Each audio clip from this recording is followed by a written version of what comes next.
you think of when you talk about luxury lifestyle? You know, perhaps Chanel, Hermes, Balenciaga comes to mind.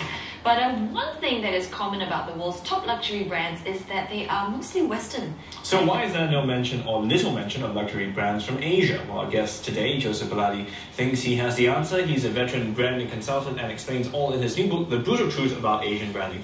Good morning, Joe. Thanks for joining us here on the show. Good morning. So what is it about Asian brands that seems to be lacking? Why are they not as much in the limelight?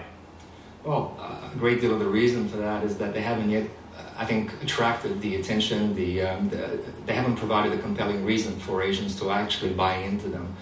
They don't have, I think, they fail to demonstrate beyond the functional benefits, the emotional attachments that people are increasingly expecting from brands.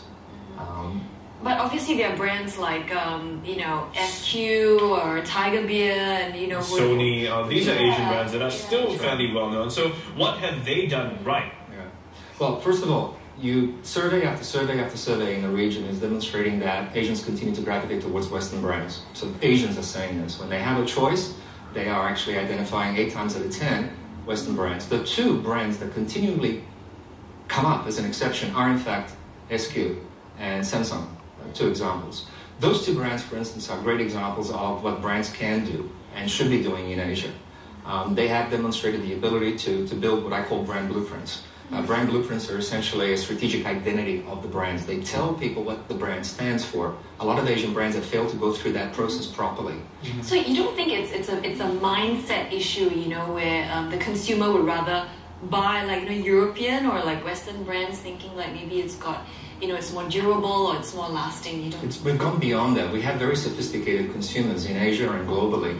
Functional benefits are simply an expectation. People expect things to do the things that they're supposed to do. Beyond that, people want to have a relationship with the brands.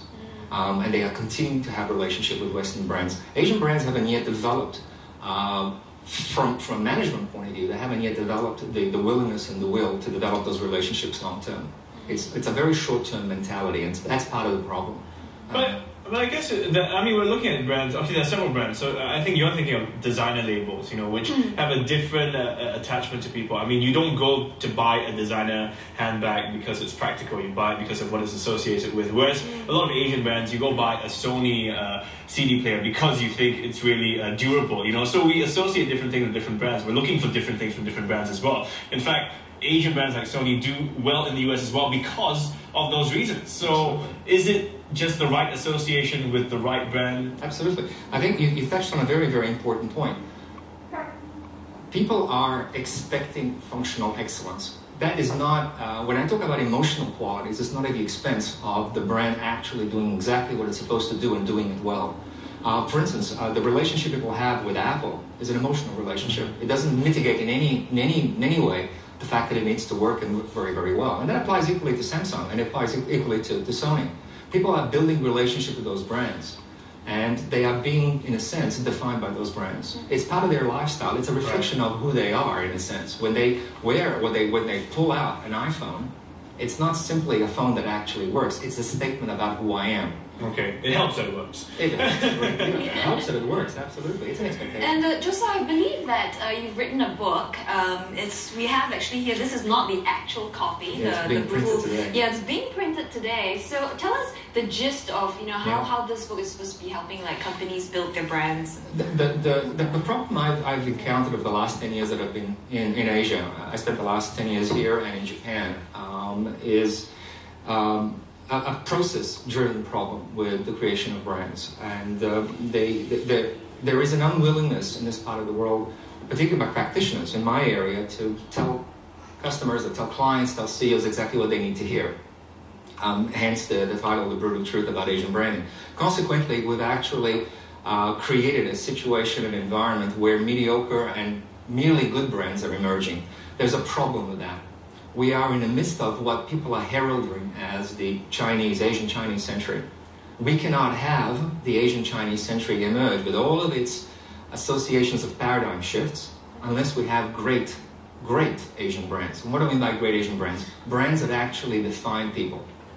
The great genius of American business following the Second World War was that they uncovered 2 very important insights. They figured out that brands went beyond business and commerce. It went beyond products and services. It went into all sorts of other things as well. The other thing they figured out was that brands define people. So as a result of that, we had iconic brands that emerged from the Mustang, from Coca-Cola, from Nike. Those brands actually recreated the world in the image of America. The American century shaped in a cultural way.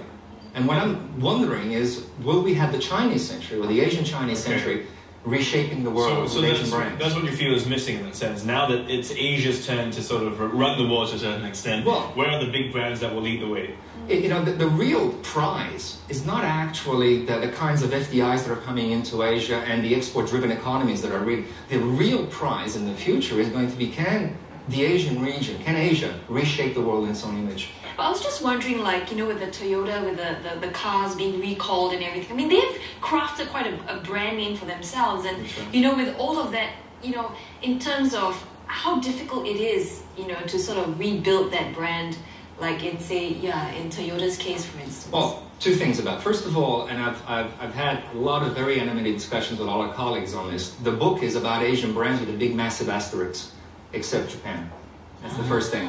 Because Japanese brands began their development process, their revolution, a lot earlier than the rest of Asia. So it didn't help the discussion to include them. It simply changed the focus. But addressing the Toyota issue, right now you see the end result in the wake of the problems, and the brand has actually bounced back very, very well. And that is one of the strengths about strong brands. They have the ability to recapture the trust and the confidence of people, if people actually believe that there's substance in the brand in the first place. And that is what we need to create, a belief, a confidence, a desirability in Asian brands. I think that's where we're on the way to doing, because Asia is known for creating products that actually work. There's good content, so to speak. They just need to up the packaging now. So once they get that right, I think, I'm generalizing, of course. You touched on a raw nerve here, because a great deal of the misconceptions that revolve around Asian brands, at the one egregious extreme, is the fact that they are in fact about packaging, about logos, trademarks, and slogans. The other extreme, by the way, is the fact that it's associated with advertising. And this is where we have a fundamental disconnect, because branding is a strategic identity that the company builds from within, and we don't have that happening right now. Until we actually have CEOs that understand that branding is like identity, we're not going to generate those great brands. Okay, we could go on. We could go on another, but unfortunately we have enough time. All right, so thanks a lot, Jeff, for coming this morning, and Joseph Baladi, a branding consultant, speaking to us about Asian branding. All right. Thank you. We're going to head for a short break, but still to come, we will be back with a lot more of your news stories in a bit.